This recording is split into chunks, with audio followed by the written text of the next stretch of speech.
बच्चों आज जो है कार्बन एंड इट्स कंपाउंड का ये लेक्चर नंबर 2 होगा। लास्ट क्लास में हमने क्या पढ़ा था, जैसे कार्बन कार्बन क्या होता है, उसके बॉन्ड वगैरह जो हमने पढ़ा था कि हाँ भैया बॉन्ड कैसे बनाते हैं, ये सब कार्बन कैसे बॉन्ड बनाता है, इसके बारे में हमने पढ़ा था।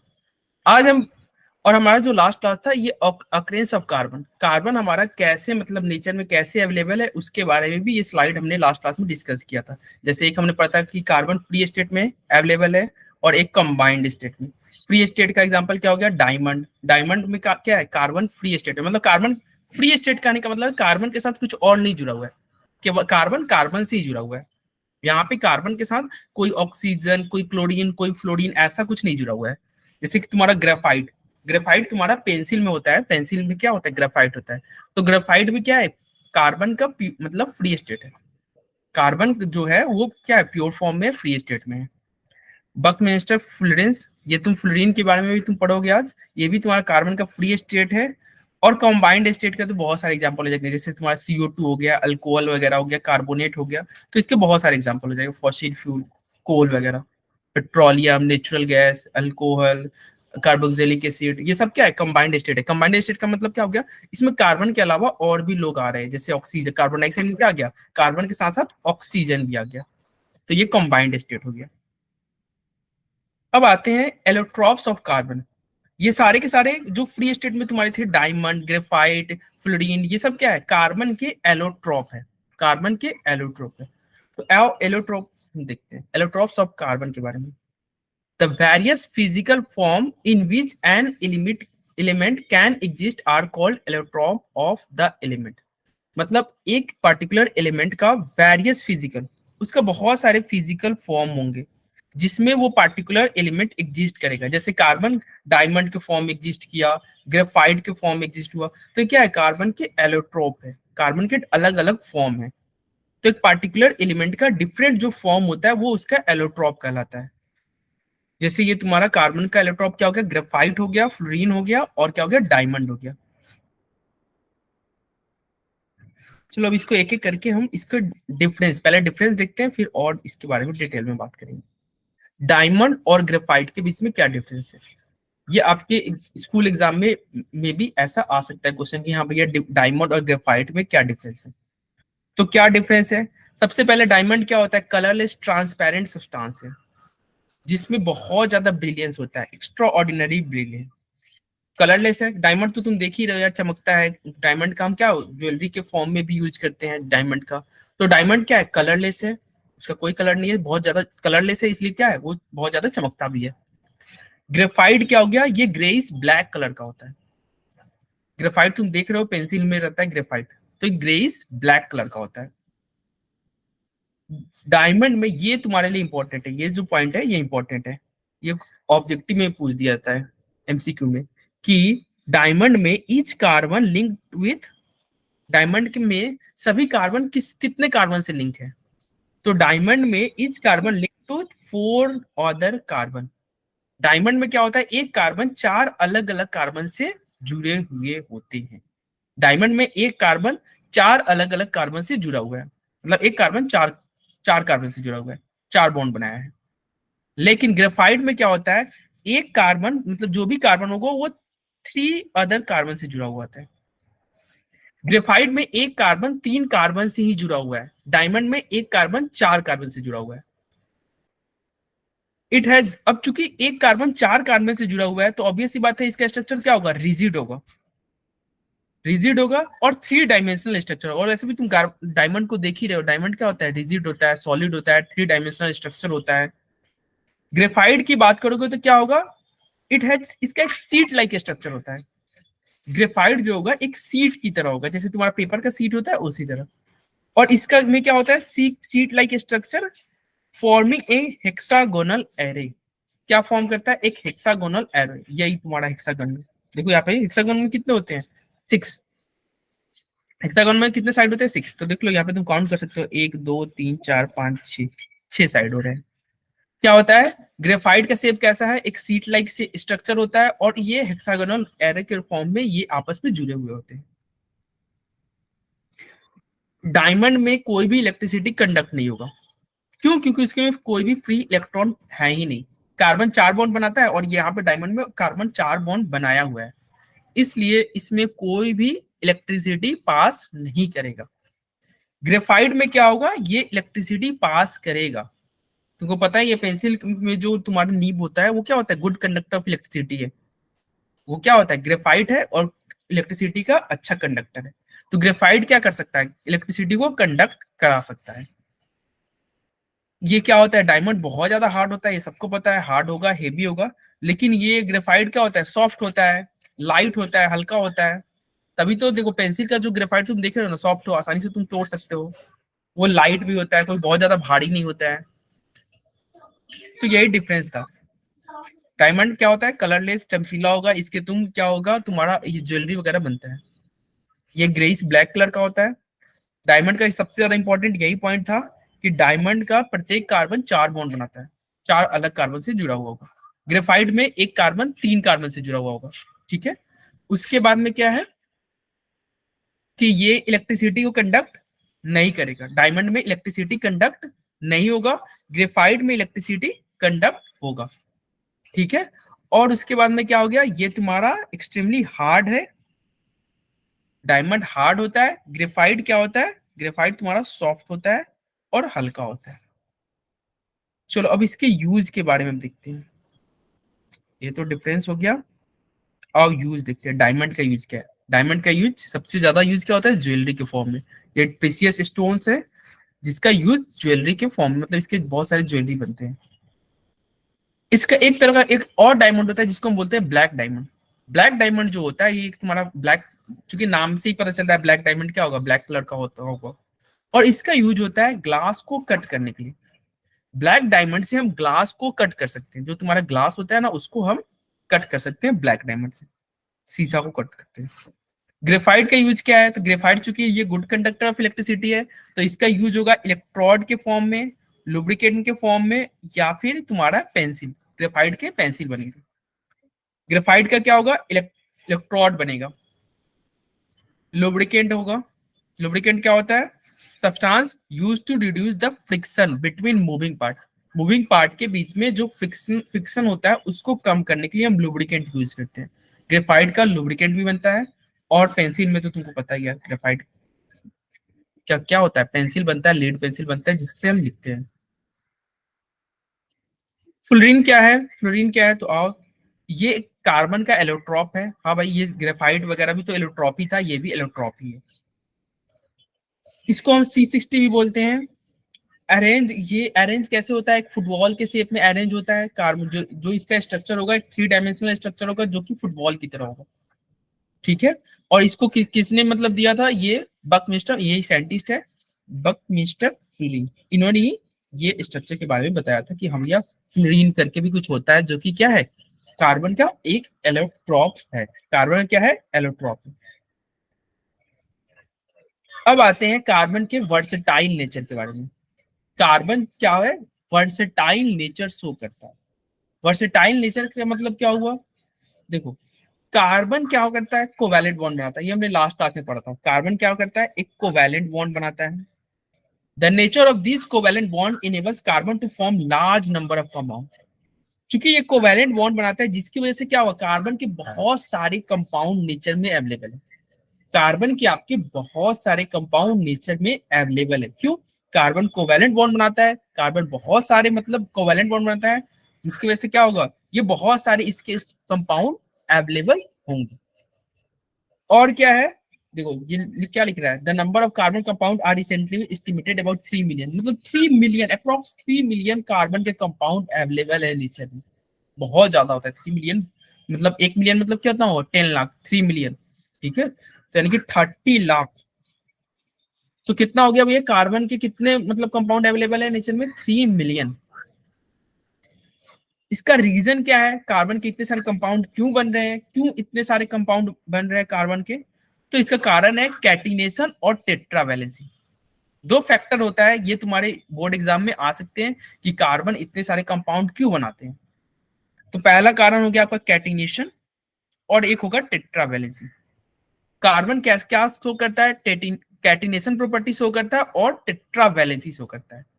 कैटिनेशन का मतलब क्या हुआ, कैटिनेशन का मतलब क्या हुआ भाई? अरे क्या हो गया?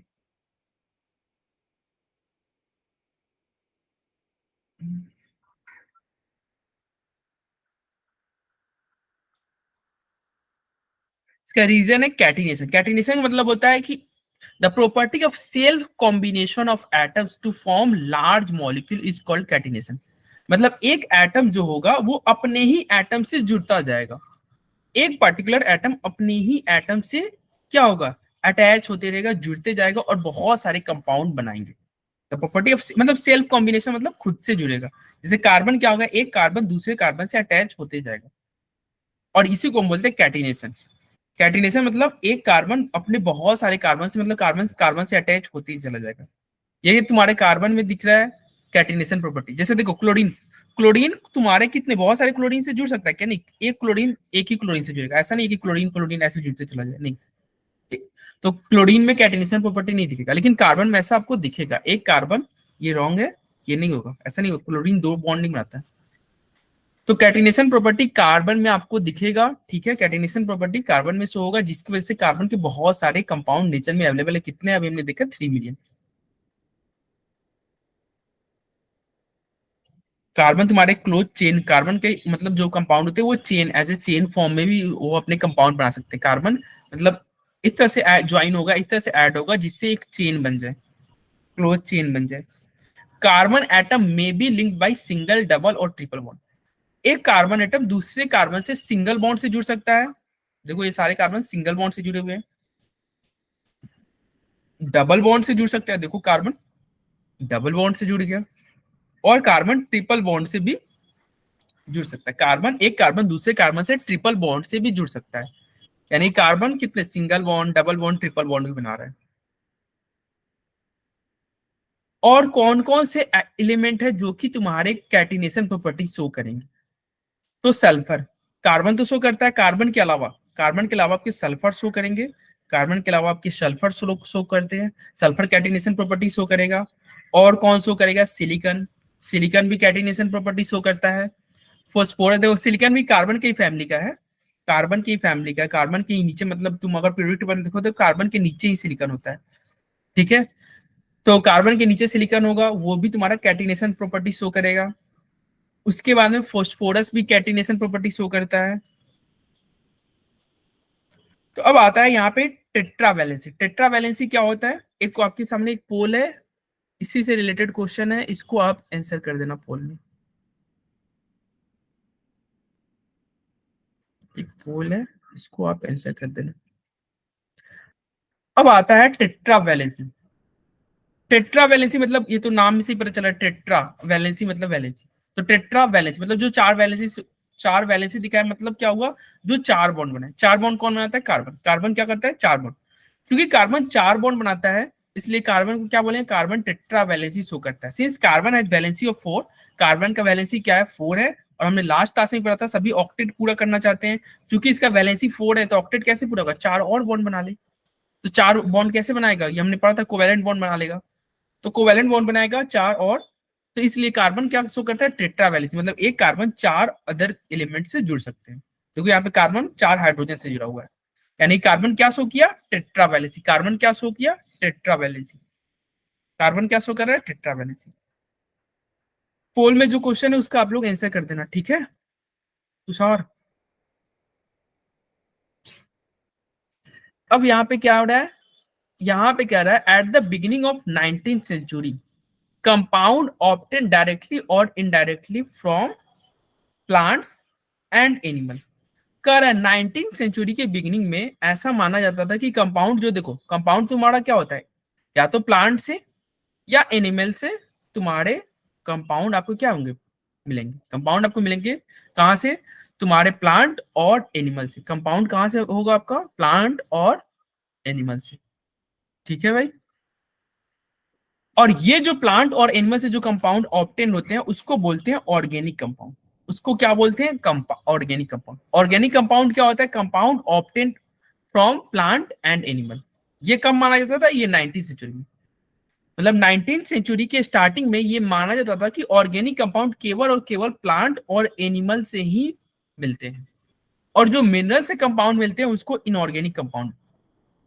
ये ऑर्गेनिक इनऑर्गेनिक क्या होता है, ये क्लास 11th में तुम बहुत अच्छे से पढ़ोगे, क्योंकि क्लास 11th में तुम्हारा केमिस्ट्री डिवाइड हो जाएगा 3 पार्ट में, physical chemistry, organic chemistry, inorganic chemistry.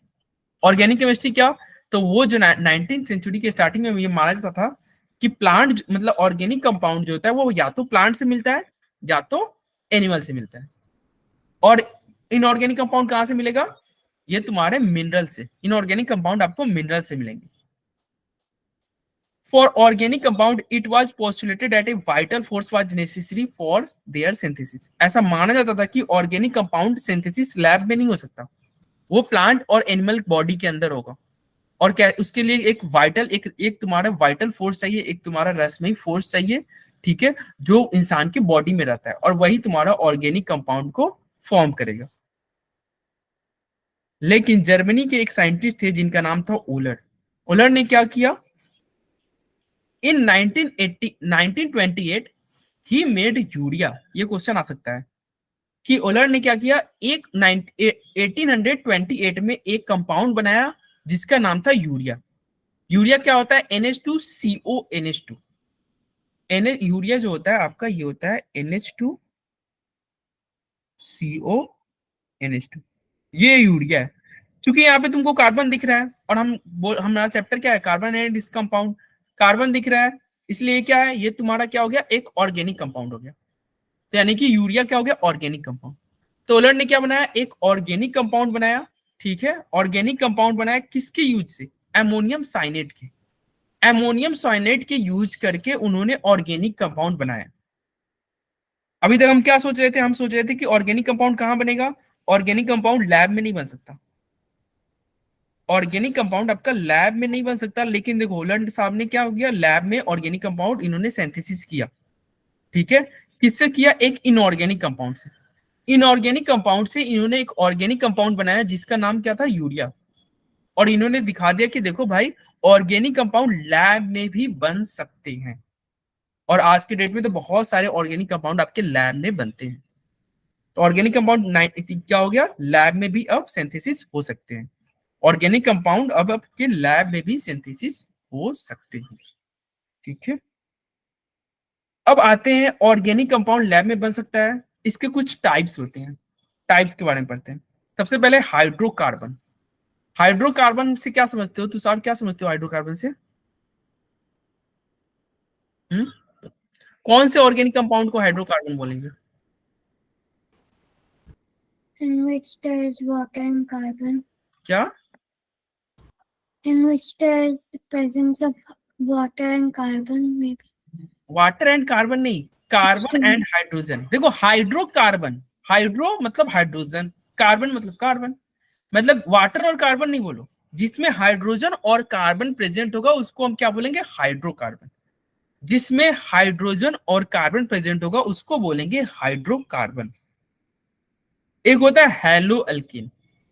ये सब क्या है, ऑर्गेनिक कंपाउंड के टाइप्स है। हेलो अल्किन क्या होता है, देखो हेलो मतलब होता है हेलोजन ग्रुप, जैसे fluorine chlorine bromine iodine. Hello मतलब हो गया तुम्हारा fluorine chlorine bromine iodine, fluorine chlorine bromine iodine. और इससे क्या जुड़ा हो, इससे जुड़ा हुआ है अल्केन ग्रुप। अल्केन क्या होता है, हम अभी आज की क्लास में ही थोड़ी देर में पढ़ेंगे अल्केन क्या होता है। जैसे ये तुम्हारा क्या हो गया, हेलो अल्केन CH3Cl, ठीक है। ये क्या है, हेलो अल्केन। क्या हो गया, ये तुम्हारा हेलो हो गया क्लोरीन, और ये तुम्हारा अल्केन हो गया CH3, क्या हो गया, मिथाइल ग्रुप हो गया। तो क्या हो गया, ये हेलो अल्केन। ये भी क्या है, एक ऑर्गेनिक कंपाउंड है। क्या है, ऑर्गेनिक कंपाउंड है। अल्कोहल, अल्कोहल भी क्या होता है, ऑर्गेनिक कंपाउंड होता है। इसका तुम पढ़ोगे, ये तुम इसी चैप्टर में पढ़ोगे अल्कोहल के बारे में आगे क्लासेस में। अल्कोहल में OH ग्रुप रहता है, फंक्शनल ग्रुप। अल्डिहाइड में CHO ग्रुप रहता है, अल्डिहाइड में। कीटोन भी एक तरह का ऑर्गेनिक कंपाउंड है जिसमें CO रहता है, फंक्शनल ग्रुप। ये सब पढ़ोगे। विनेगर भी एक ऑर्गेनिक कंपाउंड है। तो आओ अब हाइड्रोकार्बन के बारे में थोड़ा और डिटेल में पढ़ते हैं। हाइड्रोकार्बन के बारे में, compound containing carbon and hydrogen.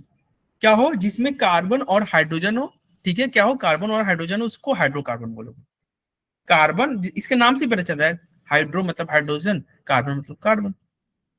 देखो ये क्या है, एक हाइड्रोकार्बन है। देखो यहाँ पे कार्बन और हाइड्रोजन के अलावा कुछ और नहीं है, केवल और केवल क्या है, कार्बन और हाइड्रोजन, इसके अलावा कुछ भी नहीं है। तो क्या हो गया, हाइड्रोकार्बन।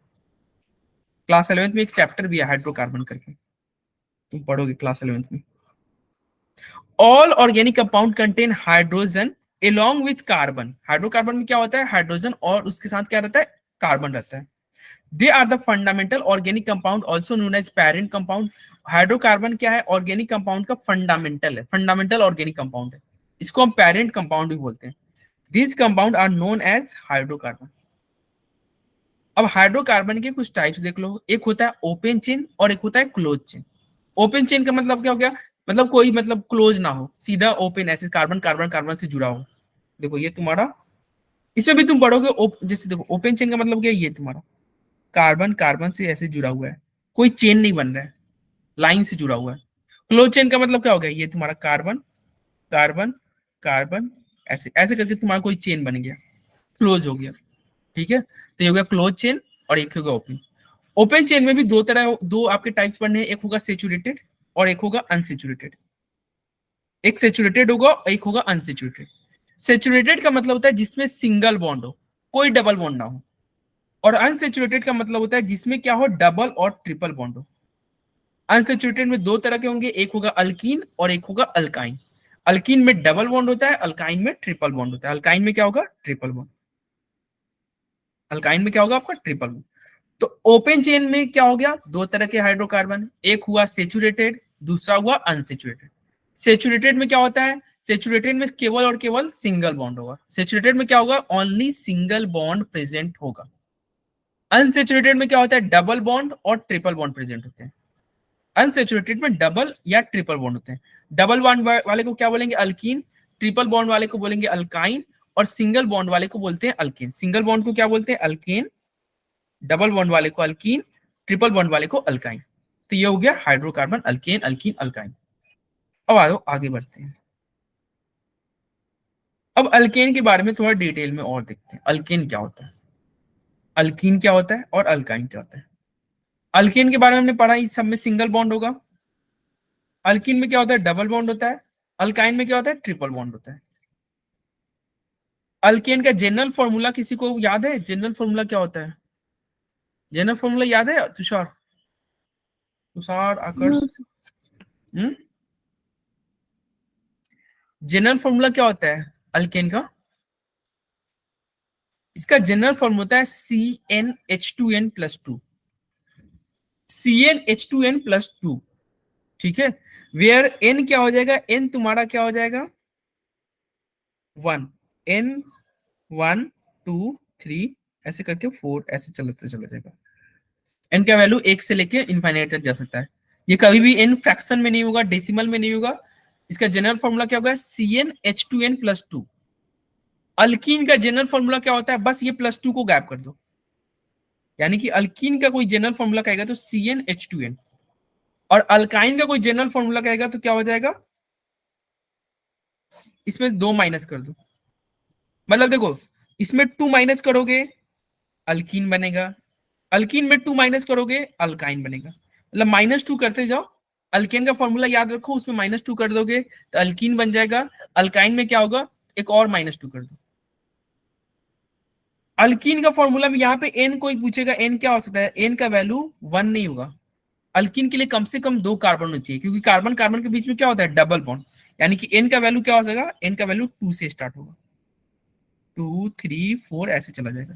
यहाँ पे भी n का वैल्यू क्या होगा, 2 से स्टार्ट होगा और इनफाइनाइट तक जाएगा। n कभी भी फ्रैक्शन नहीं हो सकता, डेसिमल नहीं हो सकता।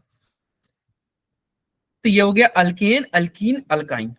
अल्केन में कार्बन सिंगल बॉन्ड, अल्कीन में डबल बॉन्ड, अल्काइन में ट्रिपल बॉन्ड। अल्केन का जनरल फॉर्मूला क्या हो गया, CnH2n+2। अल्कीन का CnH2n और अल्काइन का CnH2n-2। ये तुम्हारा जनरल फॉर्मूला होगा। In alkane n indicate single bond. Alkane में जो एन होता है ना, वो इंडिकेट कर रहा है कि उस वहां पे सिंगल बॉन्ड प्रेजेंट है। अल्कीन में जो ई है ना, वो इंडिकेट करता है कि वहां पे डबल बॉन्ड है। और अल्काइन में जो YN है, वो इंडिकेट कर रहा है कि इसमें ट्रिपल बॉन्ड है। YN मतलब ट्रिपल बॉन्ड है।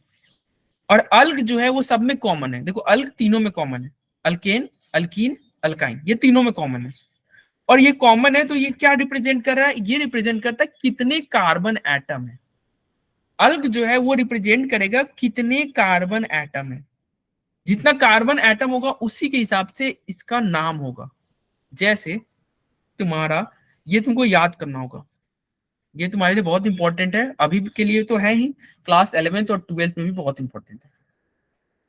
अगर मान लो कार्बन की संख्या 1 हो, कार्बन की संख्या 1 होता है तो उसका उस अल्क का नाम हो जाता है, अल्क का नाम क्या होगा, अल्क नहीं लिखेंगे उसको, मीथ बोलेंगे। क्या बोलेंगे, मेथ। जैसे मीथेन आप सुनते होगे, मीथेन, इथेन, प्रोपेन, ब्यूटेन, ऐसा नाम सुनते होगे, मीथेन, इथेन, प्रोपेन, ब्यूटेन। तो अगर एक कार्बन है तो उसका नाम क्या होगा, मेथ। दो कार्बन होगा तो उसका नाम हो जाएगा ईथ। तीन के लिए क्या हो जाएगा, प्रोप। तीन के लिए क्या हो जाएगा, प्रोप। जैसे कि ये प्रोप है, क्या हो गया, रूट वर्ड प्रोप है, और ये अल्केन बना रहा है तो क्या नाम हो जाएगा, प्रोपेन। क्या होगा, प्रोपेन। चार कार्बन का रूट वर्ड क्या होगा तुम्हारा, चार के लिए ब्यूट। चार के लिए क्या होता है, ब्यूटी। इसको बट नहीं पढ़ेंगे, क्या पढ़ेंगे, ब्यूट। चार कार्बन के लिए ब्यूट, पांच के लिए पेंट, पांच के लिए क्या हो जाएगा, पेंट। छह के लिए हो जाएगा आपका हेक्स, छह के लिए हेक्स। सेवन के लिए आपका हो गया हेप्ट। एट के लिए ऑक्ट। नाइन के लिए नोन, नाइन के लिए नोन। और तुम्हारा 10 के लिए हो जाएगा डेक। ये रूट वर्ड है, ये आपको याद होने चाहिए। अब इससे क्या हुआ सर, ये रूट वर्ड का यूज कैसे, जैसे मान लो चार कार्बन, चार कार्बन को हम क्या बोल रहे हैं, इसको बोलते हैं ब्यूट। तो अगर मान लो चार कार्बन आपस में जुड़ा हुआ है, और चूंकि कार्बन क्या हो गया, सभी सिंगल बॉन्ड से जुड़े हुए हैं, तो सिंगल बॉन्ड से जुड़े हुए तो नाम कैसे लिखोगे, चार कार्बन के लिए तुम क्या लिखोगे, पहले तो रूट वर्ड लिखोगे। रूट वर्ड क्या होता है, ब्यूट। चूंकि सभी सिंगल बॉन्ड से जुड़े हुए हैं, सिंगल बॉन्ड के लिए क्या आता है, एन, तो इसका नाम क्या हो जाएगा, ब्यूट प्लस एन, मतलब क्या हो गया, ब्यूटेन। क्या नाम हो गया, ब्यूटेन। चार कार्बन के लिए क्या हो गया, नाम ब्यूटेन। तुम सोच रहे हो सर कार्बन तो चार बॉन्ड बनाता है, लेकिन ये तो हमें मतलब एक एक बॉन्ड दिख रहा है। एक्चुअली यहाँ पे क्या होगा, तीन हाइड्रोजन भी प्रेजेंट होगा। यहाँ पे क्या होगा, तीन हाइड्रोजन। यहाँ पे क्या होगा, यहाँ पे भी तीन हाइड्रोजन। यहाँ पे दो हाइड्रोजन होगा, क्योंकि कार्बन चार बॉन्ड बनाता है, बीच वाले में क्या होगा, दो हाइड्रोजन। ये तुम्हारा क्या हो गया, ब्यूटेन हो गया। क्या हो गया, ब्यूटेन। सिमिलरली तुम्हारा अगर मान लो तीन कार्बन रहता तो प्रोप नाम है। तीन कार्बन के लिए क्या हो गया, प्रोप। अभी सिंगल बॉन्ड से तो इसका नाम लिख देते प्रोपेन, लेकिन अगर मान लो यहाँ पे डबल बॉन्ड रहता ना, तो इसका नाम हो जाता प्रोपीन। क्या नाम होता, प्रोप। प्रोप जोड़ ईएनई, प्रोप जोड़ ईएनई यानी कि प्रोपीन। और वही कार्बन के और कार्बन के बीच में अगर मान लो तीन कार्बन है और इनके बीच में ट्रिपल बॉन्ड है, क्या है, ट्रिपल बॉन्ड, तो प्रोप तो लिखेंगे ही, प्रोप तो लिखेंगे ही, साथ में क्या लिखेंगे, प्रोपाइन, वाईएनई। तो इसका नाम क्या हो गया, प्रोपाइन। क्या हो गया, प्रोपाइन। तो इस तरह से ये रूट वर्ड आपको याद होने चाहिए, तो फिर तुम जाके ये लिख सकते हो। बहुत सारे एग्जाम में तुम्हारे ये आ जाते हैं, जैसे चार कार्बन है, ट्रिपल बॉन्ड से, ऐसे दे देगा क्वेश्चन। तुम्हारे क्या हो गया, चार कार्बन है, एक दो तीन चार, चार कार्बन है, यहाँ पे ट्रिपल बॉन्ड है, पूछेगा इसका नाम क्या है। क्योंकि चार कार्बन है तो चार कार्बन के लिए ब्यूट होता है, और ट्रिपल बॉन्ड के लिए क्या होता है, वाईएनई। तो क्या हो जाएगा, ब्यूटाइन, ब्यूटाइन। क्या नाम हो जाएगा इसका, ब्यूटी, और फिर क्या होगा, वाईएनई, ब्यूटाइन। तो इस तरह से ये आपको नोमेनक्लेचर आना चाहिए। हालांकि हम सीखेंगे इस चैप्टर में आगे करके, आगे चल के हम पढ़ेंगे बहुत डिटेल में नोमेनक्लेचर को, और ये इंपॉर्टेंट है, नोमेनक्लेचर आपका इंपॉर्टेंट है। और देखते हैं हाइड्रोकार्बन बनता कैसे है। ये हम हालांकि हमने लास्ट क्लास में ही पढ़ा था कैसे हाइड्रोकार्बन बनता है, फिर से हम देख लेते हैं। देखो ये क्या है, एक कार्बन है, एक कार्बन के लिए रूट वर्ड क्या होगा, मेथ, और चूंकि सिंगल बॉन्ड है तो क्या होगा, मीथेन। एक कार्बन क्या हो गया, सिंगल बॉन्ड है, मीथेन। अब दो कार्बन हो गया और ये सभी की सभी सिंगल बॉन्ड है, तो इसलिए इसका नाम क्या होगा, मेथेन नहीं होगा, क्या होगा, मेथ हटेगा, ईथ आएगा, क्या नाम हो जाएगा, इथेन। क्या होगा तुषार, क्या होगा, मीथेन हटाओ, इसका नाम अब क्या हो जाएगा, इथेन। ये हो गया आपका इथेन। अब ये बॉन्ड कैसे बन रहा है तो उसी को दिखा रहा है। देखो ये बॉन्ड को, मतलब ये हमने लास्ट क्लास में भी डिस्कस किया था। देखो ये जो लाइन है इसको तुम तोड़ दो, कार्बन वाला जो है अपना इलेक्ट्रॉन को, कार्बन के इलेक्ट्रॉन को तुम क्रॉस से दिखा दो, हाइड्रोजन के इलेक्ट्रॉन को डॉट से दिखा दो, और तुम इसको तुम दिखा सकते हो। अच्छा ये दोनों हटा के मान लो यहाँ पे तुम डबल बॉन्ड ला दिए, जैसे यहाँ पे डबल बॉन्ड ला दिया, तो डबल बॉन्ड आ गया, तो इसका नाम क्या हो जाएगा, इथीन। दो कार्बन के लिए ईथ, और डबल बॉन्ड के लिए ईएनई। डबल बॉन्ड के लिए क्या होगा, ईएनई। तो इसका नाम क्या हो जाएगा, इथीन। इसका नाम क्या हो गया, इथीन। अगर मान लो अब यहाँ पे ट्रिपल बॉन्ड आ जाए, तो ट्रिपल बॉन्ड का नाम क्या हो जाएगा, दो कार्बन है तो ईथ, और ट्रिपल बॉन्ड के लिए वाईएनई, तो क्या नाम हो गया, इथाइन। क्या नाम हो गया, इथाइन। आओ अब अल्केन के बारे में थोड़ा और देखते हैं। ये क्या है तुम्हारा अल्केन, एक कार्बन है, मीथेन नाम हो गया। इलेक्ट्रॉन क्रॉस डॉट स्ट्रक्चर हमने लास्ट क्लास में ही पढ़ा था, एक बार तुम चाहो तो फिर से देख सकते हो। देखो इसे हमने लास्ट क्लास में पढ़ा था। देखो कार्बन के इलेक्ट्रॉन को क्रॉस से दिखाया है, हाइड्रोजन के इलेक्ट्रॉन को डॉट से दिखाया है। और इलेक्ट्रॉन डॉट स्ट्रक्चर कैसे हो जाएगा, देखो कार्बन के पास कितने इलेक्ट्रॉन होते हैं, वैलेंस शेल में 4 इलेक्ट्रॉन, कार्बन का वैलेंसी क्या है 4, तो कार्बन हो गया का वैलेंसी 4 हो गया, हाइड्रोजन का वैलेंसी 1 हो गया। ये सारे मतलब हम इलेक्ट्रॉन को दिखा दिए, फिर क्या होगा, ये कोवैलेंट बॉन्ड बनाएगा, कैसे होगा, ये जुड़ जाएगा ऐसे। ये हमने लास्ट क्लास में देखा था इसके बारे में। ये तुम्हारा इलेक्ट्रॉन डॉट स्ट्रक्चर हो गया, क्या हो गया, इलेक्ट्रॉन क्रॉस डॉट स्ट्रक्चर बोलो या इलेक्ट्रॉन डॉट स्ट्रक्चर बोलो। किसका है, ये मीथेन का है, किसका है, मीथेन का, ये हमने लास्ट क्लास में पढ़ा था। अगर एन का वैल्यू 2 होगा तो नाम क्या होगा, इथेन नाम होगा, ये हमने अभी पढ़ा। 2 के लिए क्या नाम हो जाएगा, इथेन, 2 के लिए क्या नाम हो जाएगा, इथेन। अल्केन में तुम अगर मान लो 3 रहेगा तो नाम क्या हो जाएगा, 3 के लिए प्रोप, 3 के लिए हाँ। प्रोप होता है, चूंकि इसका प्रोप और एन, तो नाम क्या हो जाएगा, प्रोपेन। 3 कार्बन के लिए क्या नाम होगा, प्रोपेन। 3 कार्बन के लिए आपका नाम क्या हो जाएगा, प्रोपेन। 4 कार्बन के लिए क्या नाम होगा, 4 कार्बन के लिए चूंकि सारे सिंगल बॉन्ड्स हैं, ब्यूटेन। 4 कार्बन, यस ब्यूटेन, 4 के लिए क्या होगा, ब्यूटेन। 4 कार्बन के लिए क्या हो जाएगा, ब्यूटेन।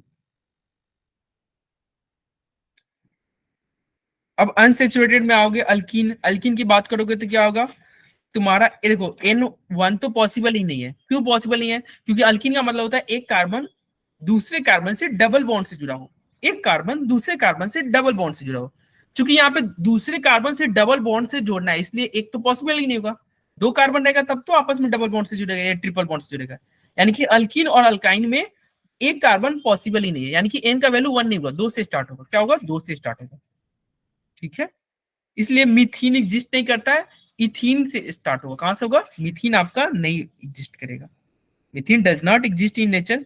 क्यों, क्योंकि एक कार्बन दूसरे कार्बन से डबल बॉन्ड से जुड़ना चाहिए, तभी अल्कीन बोलेंगे। चलो ये तुम्हारा डबल बॉन्ड से जुड़ गया, क्या हो गया, 2 कार्बन है इसलिए इसका नाम हो जाएगा इथीन। 2 कार्बन है तो नाम क्या होगा, इथीन। 2 कार्बन के लिए नाम इथीन हो गया। 3 कार्बन के लिए नाम क्या हो जाएगा, 3 कार्बन के लिए नाम क्या होगा, प्रोप। 3 के लिए प्रोप होता है और डबल बॉन्ड है तो यस सही बोल रहे तू साहब। 3 कार्बन के लिए नाम क्या होगा, प्रोपीन। 3 कार्बन का नाम क्या होगा, प्रोपीन। 4 कार्बन के लिए क्या नाम हो जाएगा, अगर डबल बॉन्ड से जुड़ा हुआ है तो ब्यूटेन। यस, 4 कार्बन है डबल बॉन्ड से जुड़ा हुआ तो नाम हो जाएगा ब्यूटीन। क्या हो जाएगा, ब्यूट और ईएनई क्या हो गया, ब्यूटीन। ये सब आपको क्लास 11th में भी आपको यूज पड़ेगा, 11th में भी और 12th में भी ये नोमेनक्लेचर आपका यूज होगा। अब आते हैं अल्काइन। अल्काइन में ट्रिपल बॉन्ड, यहाँ पे भी वही कैसे होगा कि एक कार्बन दूसरे कार्बन से ट्रिपल बॉन्ड से जुड़ा होना चाहिए। यानी कि एन का वैल्यू कभी भी 1 नहीं हो सकता। एन का वैल्यू क्या होगा, 2 3 4 5 कुछ भी करो, लेकिन 1 नहीं होगा। एन का वैल्यू 1 नहीं होगा, यानी कि मिथाइन एग्जिस्ट नहीं करेगा। मिथाइन आपका एग्जिस्ट नेचर में नहीं करेगा। क्यों, क्योंकि एक कार्बन दूसरे कार्बन से ट्रिपल बॉन्ड से जुड़ा होना चाहिए, तभी इसको अल्काइन बोलेंगे।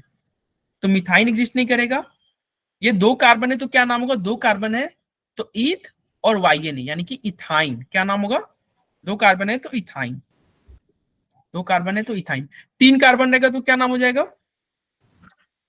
3 कार्बन के लिए प्रोपाइन। यस, क्या नाम हो जाएगा, प्रोपाइन। 3 कार्बन के लिए नाम क्या हो जाएगा, प्रोपाइन। और तुम इसको चाहो तो एक और नाम भी लिख सकते हो, क्या, इसका एक और नाम तुम ऐसे भी लिख सकते हो, प्रोप, क्या लिख सकते हैं, प्रोप 1 वाई। देखो क्यों 1 लिख दिए, क्योंकि देखो पहले पोजीशन पे डबल ट्रिपल बॉन्ड है ना, तो इसको हम चाहे तो लिख सकते हैं प्रोप 1 वाई। अगर मान लो ट्रिपल बॉन्ड दूसरे पोजीशन पर था तो हम उसको लिखते हैं प्रोप 2 वाई। जैसे मान लो, नहीं यहाँ पे तो 2 प्रोप में तो 2 पॉसिबल ही नहीं होगा, ये तुम्हारा ब्यूट में पॉसिबल हो सकता है। जैसे तुम्हारा 1 2 3 4 कार्बन है और मान लो ट्रिपल बॉन्ड यहाँ पे है बीच में, तो इसका नाम ब्यूटाइन नहीं लिखेंगे, क्या लिखेंगे, ब्यूट। और ये 2 देखो पहले दूसरे पोजीशन पे ट्रिपल बॉन्ड है ना, तो क्या होगा, ब्यूट 2 वाई। क्या नाम होगा, ब्यूटाइन, ब्यूट 2 वाई। तो ये हालांकि ये कैसे, ये 2 वाई 1 वाई कैसे आएगा, ये हम नेक्स्ट क्लास में इसको और डिटेल में पढ़ेंगे। नोमेनक्लेचर इतना आसान नहीं है, इसको मतलब और डिटेल में अच्छे से पढ़ेंगे। अभी तो बस ये तुम समझो कि 4 कार्बन है तो ब्यूटाइन हो जाएगा। 4 कार्बन के लिए क्या होगा, 4 कार्बन के लिए ब्यूटाइन, 3 कार्बन के लिए प्रोपाइन और 4 कार्बन के लिए ब्यूटाइन। इसको ब्यूटाइन भी लिख सकते हो या फिर तुम लिख सकते हो but 1 YNE, but 1 YNE, butyne या ब्यूट 1 YNE। चलो हो गया। अब यहाँ पे कुछ गोल्डन रूल्स है, इसको पढ़ लो। जैसे hydrogen atom is 2 more than double the number of carbon atom, तो क्या होगा एल्केन। अरे हमने पढ़ा ना जनरल फॉर्मूला अल्केन का क्या होता है, अल्केन का होता है CnH2n प्लस 2। क्या होता है CnH2n प्लस 2, यानी कि देखो अल्केन के केस में जनरल फॉर्मूला क्या था CnH2n प्लस 2, मतलब हाइड्रोजन का संख्या जो होता है कार्बन की संख्या से दोगुना से 2 ज्यादा होता है, दोगुना से 2 ज्यादा होता है। यानी कि अगर हाइड्रोजन का संख्या कार्बन की संख्या के दोगुना से 2 ज्यादा हो, 2 more than double, 2 more than double, तो उसको बोलते हैं अल्केन।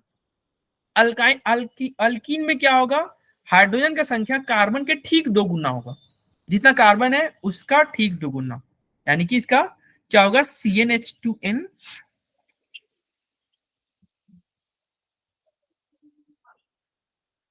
क्या होगा अल्कीन में ठीक दोगुना होता है, एग्जैक्टली क्या होता है ट्वाइस होता है, हाइड्रोजन की संख्या कार्बन के ठीक दोगुना होगा।